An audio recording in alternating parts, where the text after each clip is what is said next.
आवा शुरू करी थन कार्यक्रम जेखर नाव है तुम्हर गोठ हमर गीत।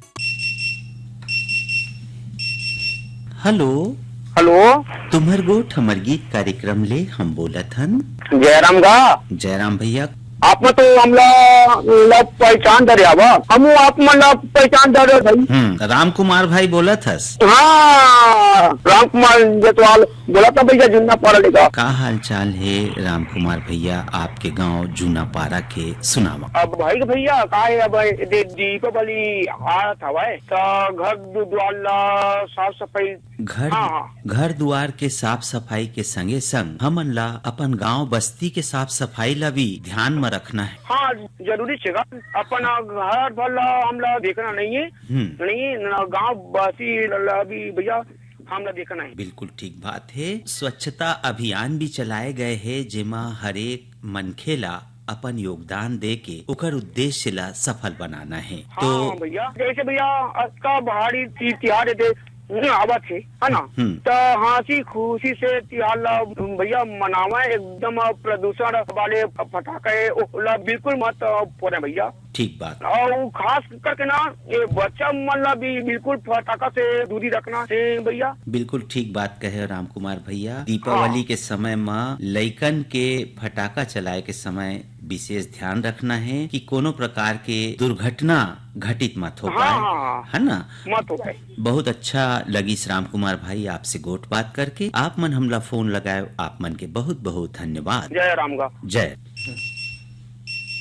हेलो हेलो, तुम्हर गोठ हमर गीत कार्यक्रम ले हम बोलत हन। हाँ, मैं देवरी भाटा पारा सुकेश कुमार रजक बोलत हूँ भैया। राम राम भैया। राम राम भाई, का हाल चाल है आपके गांव देवरी के? और सब बढ़िया भैया, बस खेती किसानी काम चलत भैया। घर के दिवाली त्योहार की तैयारी घलोक चलत है और दीपावली घलोक चलत भैया। दीपावली त्योहार के घरों घर तैयारी चलत है और संगे संग खेती किसानी के काम भी भद्राए है। और सब बढ़िया भैया, घर बस घरे काम चलत, दिवाली के त्योहार की तैयारी चलत हवा है, घर के काम काज चलत हवा। अभी पानी भी गिरे का आपके गांव तरफ? पानी तो भैया हमारे गांव में अभी गिरबे नहीं करते, बस बदली छारी थे रोज के।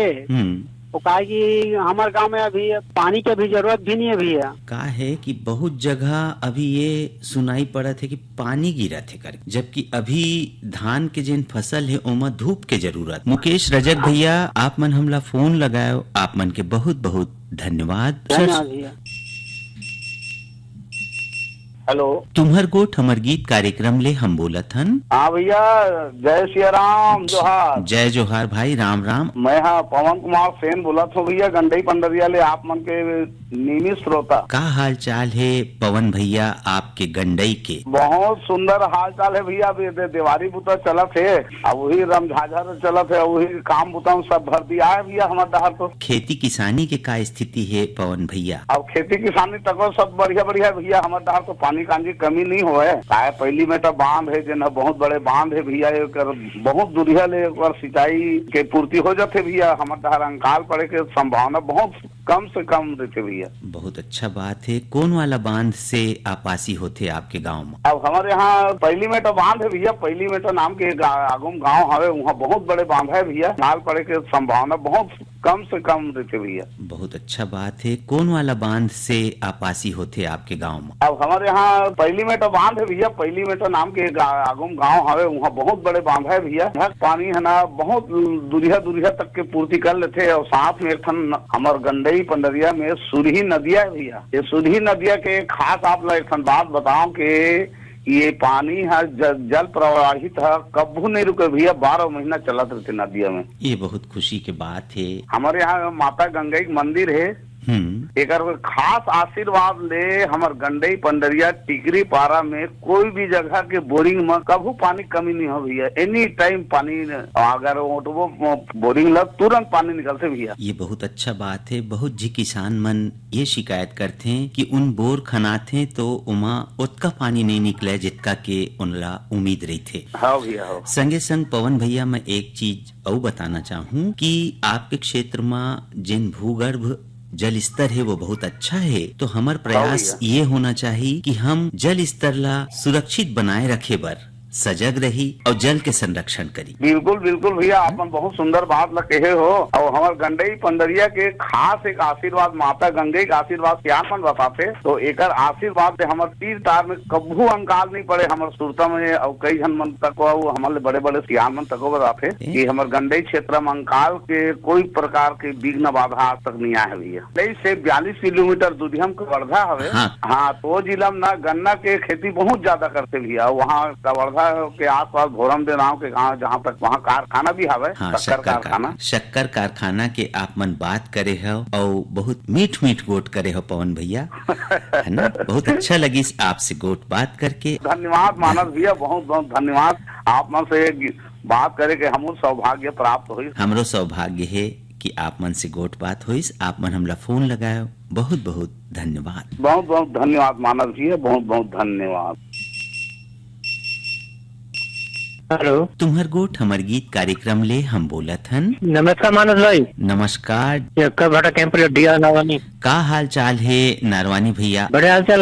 अभी तो बस का पीछे नहीं छोड़ रहे। कल भी पानी पड़े झमाझम, आज भी पानी पड़े आज, लेकिन मौसम खुल गया, लगता है सुबह धूप निकले हुए हैं। नारवानी भैया, ये जिन बेमौसम के बरसात है एला लेके आप का गोठियाना चाहो? ऐसा तो नहीं होता कभी भी। सितंबर महीना से पानी बंद हो जाते हैं, ट्यूबवेल चालू है तब पानी चालू है, तो कतिक मारी कहा जाए, कहाँ कहा जाए। और तिहार के समय है तो बाजार के का स्थिति है? वही तो त्योहार के समय है, दीपावली में बस 8-9 दिन बचे हैं। ऐसा पानी पड़ रहा है तो त्योहार से पड़ जाए, सबको फटाखा मन के फटाखे खुला हो जाए। सही बात। अभी तक बाजार रौनक नहीं है। दीपावली के 4 दिन पहले रौनक चालू हो जाते, 4 दिन तक दुकान सज जाते, सब बढ़िया। घर के साफ सफाई हो तो सब हमन भी कल साफ सफाई किए घर के। अपन घर के साफ सफाई के संगे संग हमला गांव बस्ती के साफ सफाई में भी ध्यान देना है। कचरा घर के जो निकले तो बिल्कुल ऐसा नहीं कि रोड में कहीं ऐसा नहीं करना चाहिए। कचरा साइड में रख के कचरा गाड़ी देना चाहिए। साफ सफाई का विषय ध्यान रखना ही है। स्वच्छता मिशन की का स्थिति है नारवानी भैया?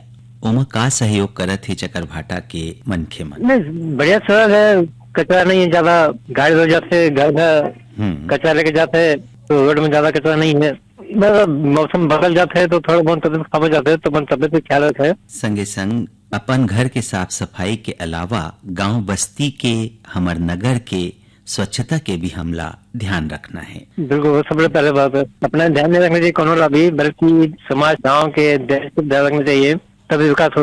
और तभी हमार स्वच्छता मिशन के उद्देश्य है वो सफल हो ही, जब एमा हरेक मनखे अपन योगदान करी। नारवानी भैया, आप मन हमला फोन लगायो, अतिक सुघर गोट बात करो, आप मन के बहुत बहुत धन्यवाद। धन्यवाद। आवाज सुनी एक किसानी गीत ला जे लगाए हैं राम कुमार निर्मलकर। मोर गली घर गाँव संगे सबले सुंदर, ओला पर खेती खार देखे हरियर हरियर।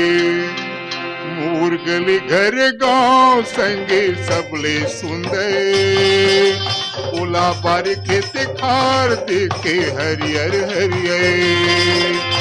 ओला पर खेती खार देखे हरियर हरियर।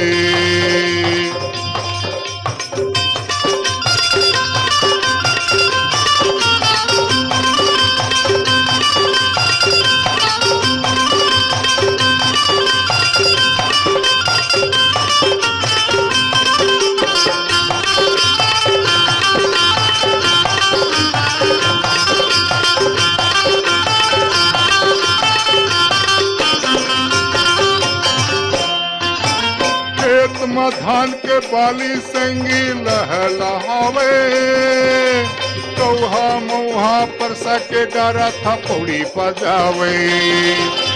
खेत में धान के बाली संगी लहलहावे, कौहा मौहा परसा के डारा था पौड़ी बजावे।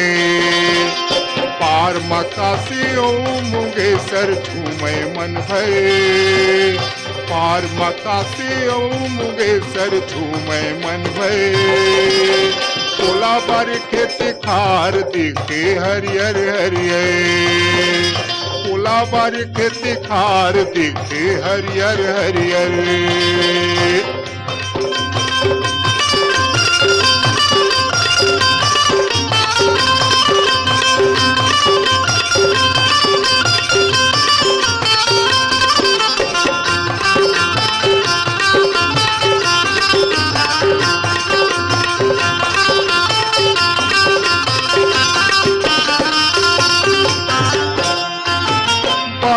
समी है छोटे है बेनी है बांधे है चूरा सानी के रखिया मखना तू माँ पहिरे है चूरा मारी के समी है छोटे है बेनी है बांधे है चूरा सानी के रखिया मखना तू माँ पहिरे है चूरा मूर डोलावे ढेकरा के टेटका तरी के ऊपर मूर डोलावे ढेकरा के टेटका तरी के ऊपर कोला बारी खेती खार दिखे हरियर हरियर कोला बारी खेती खार दिखे हरियर हरियर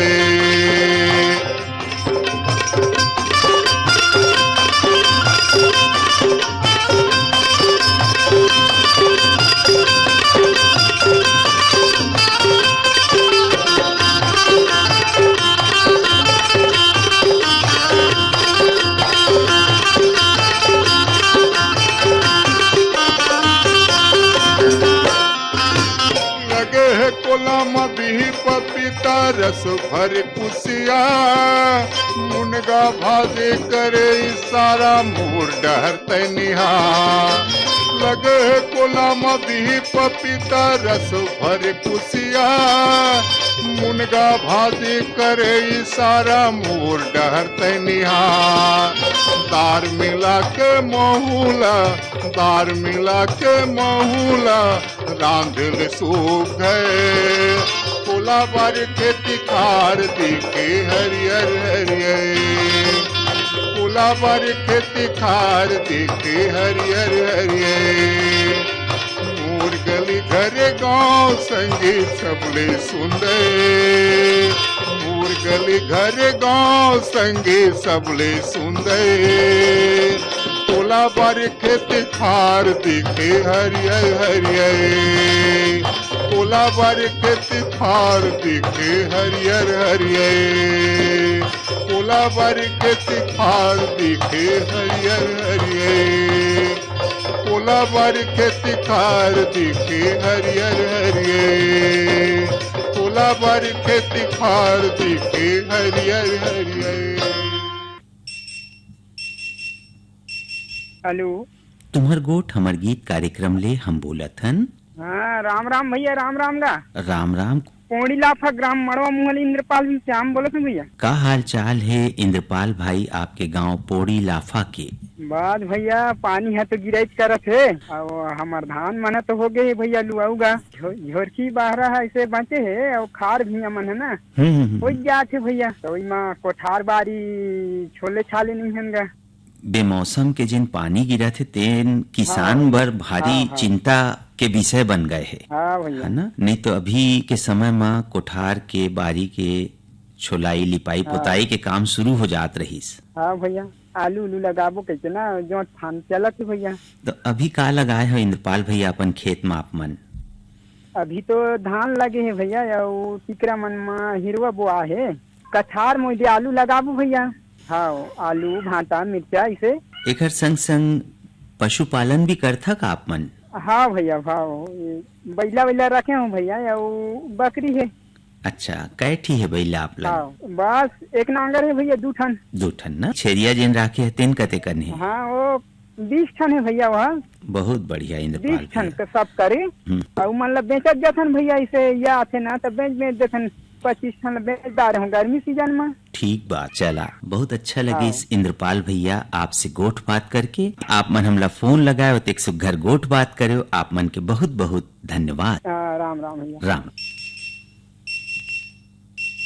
हेलो तुहर गोठ हमर गीत बिलासपुर जोहार। जय जोहार भैया कौन संगी बोला था कहाँ ले बोला था भाई? जी हमन ग्राम सिसदेवरी पलारी जिला बलौदा बाजार छत्तीसगढ़ से रविशंकर दीवान बोलत हन भैया। रविशंकर दीवान जी का हाल चाल है आपके गांव शीश देवरी के? शीश देवरी सब बढ़िया है और सब दिवाली बूता में हमन सब लगे हन घर के साफ सफाई पुताई मोहल्ला के साफ सफाई वो सब चलत है भैया। बहुत अच्छा बात है दिवाली त्योहार में ये बहुत अच्छा परंपरा है कि हम अपन घर द्वार ला बने साफ सुथरा करथन और लीप पोत के महालक्ष्मी देवी के पूजन करथन। रविशंकर भैया एकरे संग हमला अपन घर के साथ साथ अपन गांव के अपन बस्ती के साफ सफाई ला भी ध्यान देना है। जी बिल्कुल भैया, साफ सफाई जरूरी है और साफ सफाई है तो स्वास्थ्य है तो जान है तो जहान है। ठीक बात है। स्वच्छता माँ ईश्वर के वास माने गए है।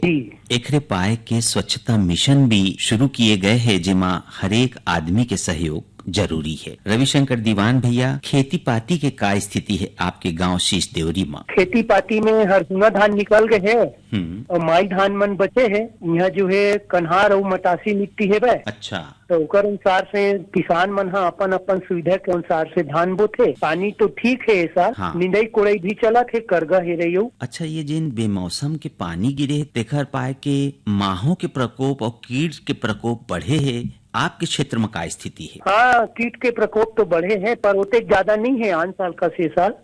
खेती किसानी में हमर केंद्र ले ग्राम सभा किसान वाणी कार्यक्रम में विशेषज्ञ मन अपन सलाह देथे, ओला आप मन सुनथा? जी भैया, समय समय में बेरा बेरा में जैसे समय मिलते सुविधा अनुसार हमन खेती बाड़ी के काम बूता ला घलोक सुनथा। ओखर से फायदा मिलते आप मन ला? जी बिल्कुल बिल्कुल भैया, नई नई जानकारी मिलते, नई तकनीकी से धान ला कैसे मतलब जैविक विधि से उगाना है जेमा हमारे स्वास्थ्य के लिए लाभदायक है, ये बात की जानकारी हमारे मिलते। बहुत अच्छा लगी रविशंकर भैया आपसे गोट बात करके। आप मन हमरा फोन लगाए, आप मन के बहुत बहुत धन्यवाद। हाँ, मानस के संगे संग आकाशवाणी बिलासपुर के जम्मू श्रोता ला हमारे सुरुत्ती तिहार और गोवर्धन पूजा के गाड़ा गाड़ा बधाई पहुँचे भैया। बहुत अच्छा लगी आपसे गोट बात करके।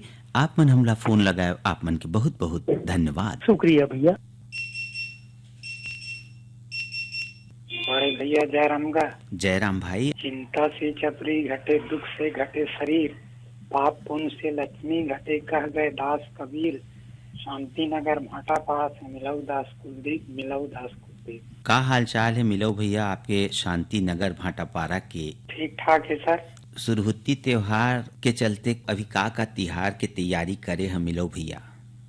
भैया वो जैसे जैसे आप पावन आते वैसे वैसे तो सब चलवे करते। सुरहुत्ती जैसे मतलब तैयारी होते। देवारी मनैया मन देवारी मानते और राउत भाई मन कलगी खोज के नचाई करते। तो एक ठो पावन है और अच्छा भी लगते। हमारे छत्तीसगढ़ के सबसे बड़े त्योहार कहा जाए मन गोवर्धन पूजा, धनतेरस, दीपावली, भाई दूज, ओकर बाद राउत नाचा। लगातार अभी ये समय में तिहारे है। बिलासपुर तो प्रसिद्ध कहा जाए सर के मतलब राउत नाचा में। और हमारे छत्तीसगढ़ के सांस्कृतिक पहचान भी बनावत है। तो फिर कहा नहीं जाए, जब मतलब तारीफ करवे उतना कम है कहता मैं हमारे छत्तीसगढ़ के। ये सब सुन के देख के मुँह कुछ कुछ सब अभी जैसे बोलता हूँ वैसे सब मुँह यादगार हो गए। ये सब रेडियो के ही देन सर। आप मन हमन से जुड़े रहा, हमार कार्यक्रम ला सुनत रहा, ओला गुनत रहा, औखर से फायदा उठात रहा। जी सर जी, है ना। बहुत अच्छा लगी मिलो भैया आप ले गोट बात करके। आप मन हमरा फोन लगाए, आप मन के बहुत बहुत धन्यवाद। बहुत बहुत धन्यवाद। हेलो, तुम्हार गोट हमार गीत कार्यक्रम ले हम बोलत हन। जयराम भैया। जयराम भैया। तिवारी जी, मैं रोशन जवान बोला था बिलाईगढ़ ले। रोशन भैया, का हाल चाल है बिलाईगढ़ के? अब बस बढ़िया है भैया। दशहरा वसहरा होली से नवरात्रि में मनाए हन। अब दीपावली की तैयारी चलते भैया। कुछ तैयारी तो नवरात्रि में हो गई, साफ सफाई भैया। अब कुछ बाँचे चल करत हन गा। आप मन के कपड़ा बुनाई के काम कैसे चलत है अभी? हाँ, कपड़ा बुनाई काम अभी तो नवरात्रि भर नहीं, थोड़ा बंद रही से। नवरात्रि जाती से ओकर बाद तहाँ ला एक कार्यक्रम रही रायपुर में, हमन के 4 अक्टूबर को वहाँ गए रहे। अच्छा। तो सम्मेलन रही 4 अक्टूबर के। ओकर बाद वहाँ लाए भैया, तहाँ काम चालू करे हैं, चला से बढ़िया गा। हाँ, हमन के 12 महीने चलते भैया। हमन के घर के काम है। हाँ, प्राइवेट काम है। कक्को कमा, दिन भर कमा, रात भर कमा, कोई प्रॉब्लम नहीं है। ठीक बात है। और हमार कौन कौन कार्यक्रम ला आप पसंद करते हो? आप मन के कार्यक्रम माटी के सुअर है, तुम्हारे को ठमर गीत है की पसंद है, हलवा आपकी पसंद है, ईमेल करेगी सुने, सब कार्यक्रम सुनता भैया। बहुत अच्छा लगी रोशन भैया आप मन से गोट बात करके। रोशन भैया, आप मन हमला फोन लगाए, आप मन के बहुत बहुत धन्यवाद। हाँ भैया, धन्यवाद। हेलो, चिरमिरी खुरासा कॉलोनी से लुफान सिंह बोलत हूँ। फिर हम आज छुट्टी है, आज रेस्ट हवे, ड्यूटी नहीं है। अच्छा। अभी वही नहा धोआ के वही अभी घर का दीपावली का पूरा साफ सफाई वाला काम चला थे, पुताई वाला भी काम चला थे।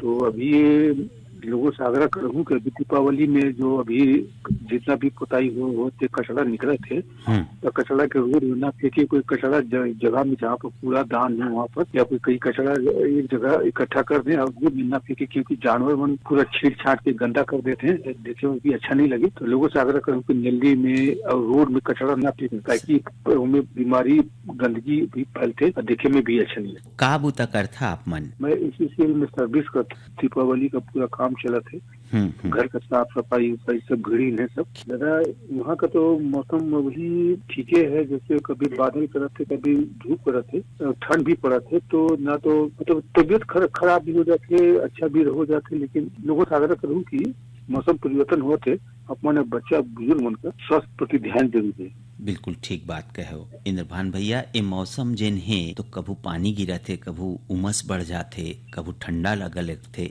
तो ऐसे मौसम में हमारे स्वास्थ्य के विशेष ध्यान रखना चाहिए। पानी वानी उबाल के पिए, ताजा भोजन खाएं, बासी ना खाएं, और बीमारी में तबीयत खराब हो तो हर काम छोड़ के हॉस्पिटल में डॉक्टर की जरूर दिखाएं, अब बिना डॉक्टर के सलाह से कोई दवाई गोली ना खाएं। ये छोटे छोटे बात के हमला ध्यान रखना है, ताकि ये त्योहार के मौसम में हमार स्वास्थ्य बिगड़े छन पाए। इंद्रभान सिंह भैया, आप मन हमला फोन लगाओ, हमार से अतिक सुघर गोठ बात करे, आप मन के बहुत बहुत धन्यवाद। धन्यवाद। हेलो, तुम्हार गोठ हमार गीत कार्यक्रम ले हम बोला थन। राम राम मानस भाई। राम राम, का हाल चाल है? आठा परा दतरिंगिल बोलत रहे भाई मानस, हीरू राम साहू। औ सुना हीरू भैया, का चलत है अभी आपके गांव में? अबे दे भाई तिहार बार के लिपाई पोताई चलत है, पाने है भैया, धान पाती मस्त है भैया, थोड़ा से पानी के समस्या थोड़ा से हवा धान ठीक ठाक है। ये बेमौसम के जिन पानी गिरा थे तेखर पाए के भारी चिंता किसान मन ला है। हाँ बहुत चिंता है मानस भैया, का है धान पान लोते नो, का है पानी के नाम से धान पान उलवत नहीं बनत मानस भाई। ठीक बात है, और संगे संग का है माहो के और कीड़ा के प्रकोप भी बढ़ा थे पानी पाके। आप मन हमला फोन लगाओ हीरू भैया, आप मन के बहुत बहुत धन्यवाद। हेलो, तुम्हार गोठ हमार गीत कार्यक्रम ले हम बोलत हन। कौन संगी बोलत हो, कहाँ ले बोलत हो भाई? जिया साहू पासी से। हाँ भाड़ा बोला। का हाल चाल है जी आर साहू जी, सुनावा। सब ठीक है, तिहार के हाँ सफाई में। हाँ एकदम हम आखिर दिखे मोर। तो हमार कौन कौन कार्यक्रम ला आप पसंद करता साहू जी? मैं तो हर कार्यक्रम सुना था, 80 सुना था, सब स्टेशन के बाकी लगाओ थक गए आज लगी से पहली बार। बहुत अच्छा लगी आपसे गोठ बात करके, हमला बहुत खुशी हुईस कि आपसे हमार संपर्क हो पाइस। का हाल चाल है अभी पासीत गांव के? सब ठीक है भाई। अब तिहार आया थे, लेकर मतलब फटाखा उठाकर फोड़े बनवाना करने लगी, बड़े बड़े फटाखा दे थे, लेकर मन लगा फोड़ा थे, तो हम लगा थे। कोई चीज के ध्यान रखना है कि लइकन जब फटाखा चलावें तो उनकर ऊपर निगरानी रखे कि कोनो प्रकार के दुर्घटना जन हो पाए। हाँ साहू जी, खेती पाती के का स्थिति है आपके गांव तरफ? खेती ठीक है क्या? ठीक है ना, बहुत अच्छा लगी साहू जी आपसे गोट बात करके। आप मन हमला फोन लगाए, आप मन के बहुत बहुत धन्यवाद। धन्यवाद। आवाज सुनी नरेंद्र यादव और पिंकी मरावी के गाए ए गुरतुर गीतला।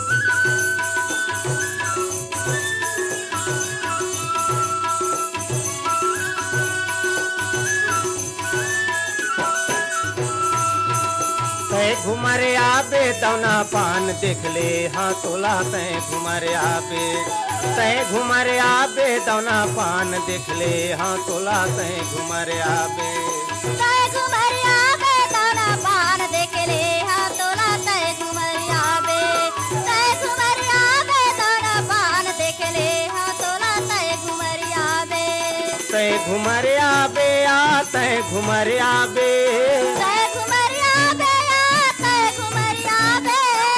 घुमरे आबे आ तय घुमरे आबे, तय घुमरे आबे आ तय घुमरे आबे, दौना पान देख ले हाँ तोला तय घुमर आबे तय घुमर आबे दौना पान देख ले हाँ तोला तय घुमर आबे तय घुमर आबे दौना पान देख ले हाँ तोला तय घुमर आबे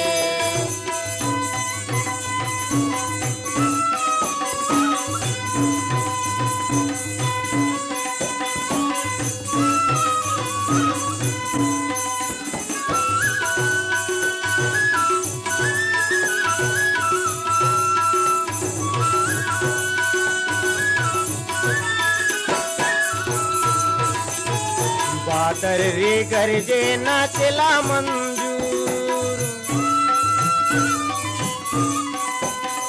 बादर रे गरजे नाचला मंजूर तुरबर माया लगे रानी तय आना जरूर तय घुमर आबे तय घुमर आबे दौना पान देख ले हाँ तोला तय घुमर आबे तय घुमर आबे दौना पान देख ले हाँ तोला तय घुमर आबे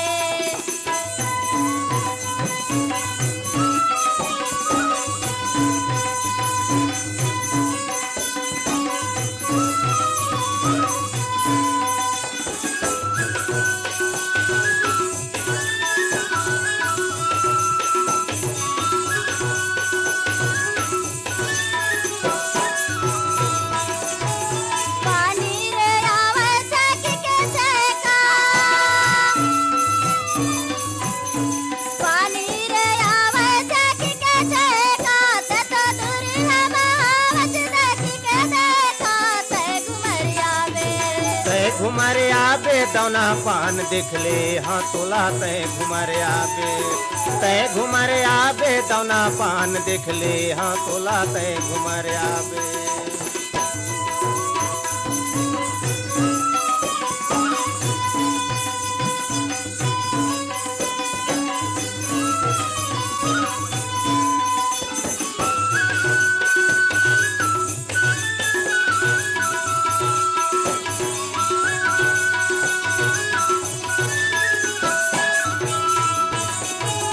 नवरी मंदिर माँ मुरलाली धजाओ नवरी मंदिर माँ मुरलाली धजाओ बोले अब बताए माँ भारी मजा काओ तय घुमर आबे तय घुमर आबे दौना पान देख ले हाँ तोला तय घुमर आबे तय घुमर आबे दौना पान देख ले हाँ तोला तय घुमर आबे